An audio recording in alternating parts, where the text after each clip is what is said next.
என் தங்கமே, நீண்ட நாட்களுக்கு பிறகு உன்னுடைய குலதெய்வத்திடமிருந்து ஒரு செய்தி இந்த கருப்பனுக்கு கிடைத்திருக்கின்றது.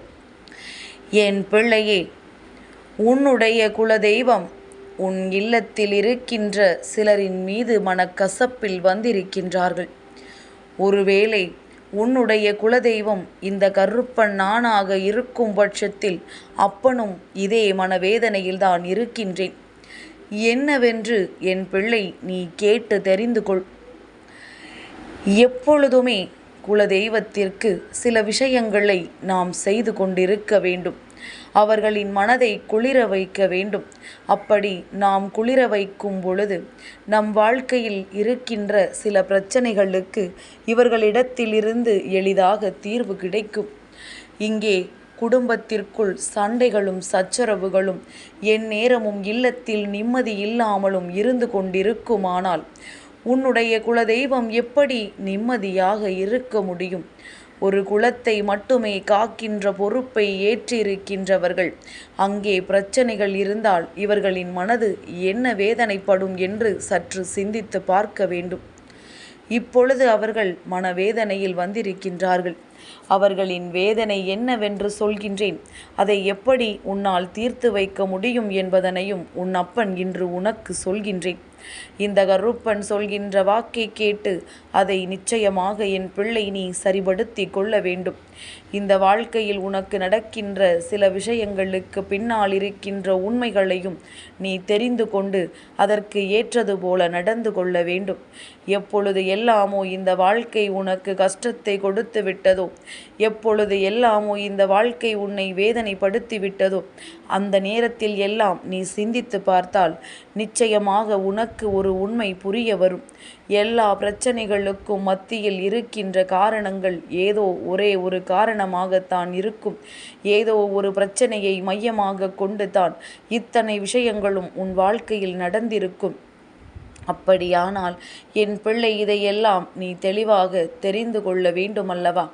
இந்த கருப்பன் சொல்கின்ற விஷயங்களை கேட்டு உன்னுடைய குலதெய்வத்தின் மனவேதனையை இன்றே நீ போக்கிவிட வேண்டும்.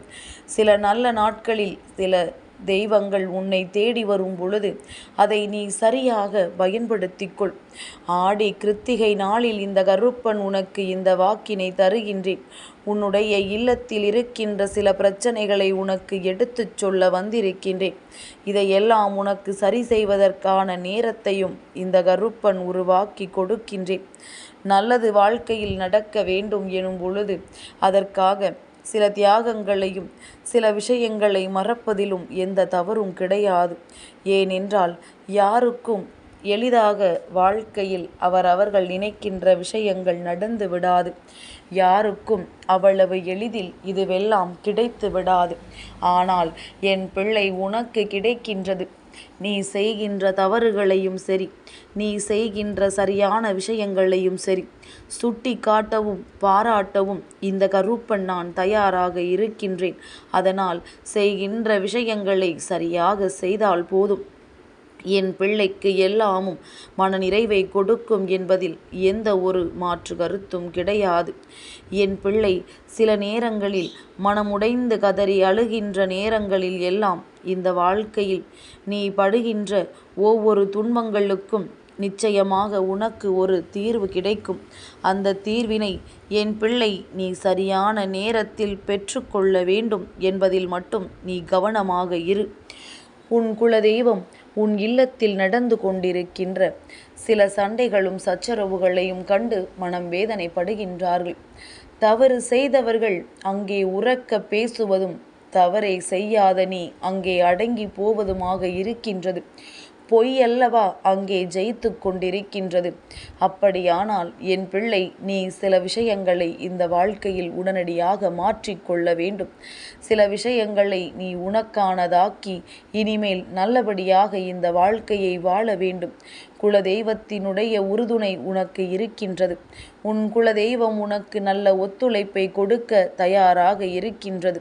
அதனால் இனிமேலாவது எந்த ஒரு சண்டைகளும் சச்சரவுகளும் இல்லாமல் வாழ வேண்டும். ஒருவேளை என் பிள்ளை உன் பக்கம் தவறு இல்லாமல் நியாயங்கள் இருக்கும் பட்சத்தில் அவர்கள் வேண்டும் என்றே செய்கிறார்கள் என்றால் அதன் பிறகு உன் குலதெய்வம் அவர்களை நிச்சயமாக பார்த்து கொள்ளும். அவர்களுக்கு தண்டனை கொடுக்க வேண்டியதை சரியான நேரத்தில் கொடுத்து விடுவார்கள். என் பிள்ளைக்கு சில நேரங்களில் மனதிற்குள் வேதனையாக இருக்கும் பொழுதெல்லாம் உன் குலதெய்வமே கதி என்று அங்கே போய் அமர்ந்து கொள்கின்றாய் அல்லவா? அப்படி நீ இருக்கும் பொழுது உன் குலதெய்வம் நிச்சயமாக உனக்கு நல்ல தீர்வுகளை கொடுக்கத்தானே வேண்டும். இந்த வாழ்க்கையில் உனக்கான நன்மைகளை உன்னிடத்தில் கொண்டு வந்து சேர்க்கத்தானே வேண்டும். அப்படி அவர்கள் சேர்க்க முயற்சி செய்யும் பொழுது மற்றவர்கள் செய்கின்ற வேண்டாத வேலைகளினால் உன் இல்லத்தில் உன் உடன் பிறந்தவர்களே சில நேரங்களில் மனதில் கெட்ட எண்ணங்களோடு சுற்றி திரிகின்றார்கள். அப்படி இருக்கும் பொழுது அங்கே எப்படி நன்மை நடக்கும்? அவர்களின் கெட்ட குணங்களினால் உனக்கு வருகின்ற நன்மைகள் கூட வராமல் சென்று விடுகின்றது. ஓர் இல்லத்திற்கு நல்லதை நடத்த வேண்டும் என்று தெய்வம் நினைக்கும் பொழுது அதை நடத்தாமல் தெய்வம் அப்படியே விட்டு விடுகின்றது. இப்படித்தான் உன் வாழ்க்கையிலும் நடந்து கொண்டிருக்கின்றது என்பதனை முதலில் என் குழந்தை நீ புரிந்து கொள். இதையெல்லாம் எப்படி சரி செய்ய முடியும்? என் பிள்ளையே, ஒன்றும் இல்லை. உன்னுடைய குலதெய்வத்திற்கு நீ கோவிலுக்கு செல்லும் பொழுது குங்குமத்தையும் மண்ட வெல்லத்தையும் வாங்கி கொண்டு சேர்த்துவிடு. நிச்சயமாக அவர்கள் மனம் குளிர்ந்து உனக்கு நல்ல ஆசிகளை வழங்க வருவார்கள். உனக்கான வெற்றியினை உன்னிடத்தில் கொண்டு வந்து சேர்க்க வருவார்கள். உனக்கு எதை செய்ய வேண்டும் என்று அவர்கள் நினைக்கின்றார்களோ அதை நிச்சயமாக உனக்கு நல்லபடியாக செய்து கொடுப்பார்கள். எந்த ஒரு சூழ்நிலையிலும் இந்த வாழ்க்கையில் உனக்கு நடக்கவிருக்கின்ற நன்மைகளை மட்டும் நீ மறந்து விடாமல் உன் குலதெய்வத்தின் கோவிலுக்கு எப்பொழுதுமே நீ வழிபட வேண்டும். எந்த சூழ்நிலையிலும் உன் குலதெய்வத்தை நீ விட்டு கொடுத்து விடாதே. யார் வேண்டுமானாலும் எத்தனை சூழ்ச்சிகளை வேண்டுமானாலும் செய்யட்டும். உன் உடன் பிறந்த உறவுகளானாலும் சரி, அக்கம் பக்கத்தில் இருப்பவர்களானாலும் சரி, என்ன செய்தாலும் சரி, உன் குலதெய்வத்தை வணங்குவதற்கு நீ மறந்து விடாதே. பிரச்சனைகள் வந்துவிட்டது என்பதற்காக அவர்களை காணாமல் நீ இருக்கக்கூடாது. உன் மீது இங்கே அதிக அன்பு கொண்டவர்கள் எத்தனை பேர் இருந்தாலும் அதையும் தாண்டி அதிக அன்பு வைத்திருப்பவர்கள், உன்னை பற்றி அத்தனை கவலையும் கொண்டவர்கள் உன் குலதெய்வமன்றி வேறு யாரும் இல்லை. இந்த கருப்பன் உன் மீது எந்த அளவிற்கு அன்பு வைத்திருக்கிறேன் என்பதனை நீ புரிந்து கொண்டாயல்லவா? இதே புரிதல் உனக்குள் இருந்து விட்டால் போதும். நிச்சயமாக என் பிள்ளை, எந்த ஒரு பிரச்சனைகளுக்காகவும் நீ உன் குலதெய்வத்தை காணாமல் இருக்கக்கூடாது. இது அவர்களுக்கு மனவேதனை அளிக்கின்றது. உன்னால் எப்பொழுதெல்லாம் முடியுமோ அப்பொழுதெல்லாம் அவர்களை சென்று பார். மற்றபடி உன்னுடைய மனதிற்குள் அவர்களை எப்பொழுதுமே நீ நினைத்து கொண்டிரு. அவர்களுக்கு அதுவே சந்தோஷம். என் பிள்ளை என்னை நினைக்கின்றதே, மற்ற பிரச்சனைகளையும் தாண்டி என்னை யோசிக்கின்றதே என்று சொல்லி அவர்கள் மன மகிழ்ச்சி அடைவார்கள். அவர்களினுடைய மகிழ்ச்சிக்கு நீ பொறுப்பெடுத்து கொள்ள வேண்டும். அவர்களை காயப்படுத்தக்கூடாது. எல்லா பிரச்சனைகளையும் சமாளிக்க வேண்டும். உன் குடும்பத்தில் இருக்கின்ற அத்தனை சண்டை சச்சரவுகளையும் அவர்களால் நீக்கி கொடுக்க முடியும். அதையெல்லாம் அவர்கள் சரியாக செய்து கொடுத்து விடுவார்கள். என் பிள்ளையே, தேவையில்லாத பிரச்சனைகள், வீண் வாக்குவாதங்கள் எல்லாம் இருக்கின்ற இடத்தில் குலதெய்வம் ஒரு நாளும் தங்கி இருக்க முடியாது. ஏன் தெரியுமா? குலதெய்வத்தை சிலர் அறிந்திருக்கலாம். ஒரு சிலருக்கு தன்னுடைய குலதெய்வம் என்னவென்றே தெரியாமல் இருக்கலாம்.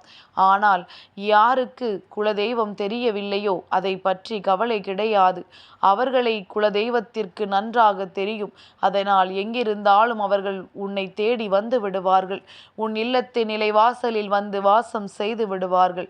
அதனால் குலதெய்வம் தெரியவில்லை என்றெல்லாம் மனம் வருந்தக்கூடாது. அவர்களை நீ மனதார நினைத்தாலே போதும். என்ன தெய்வம் என்று கூட நீ தெரியாமல் இருக்கலாம்.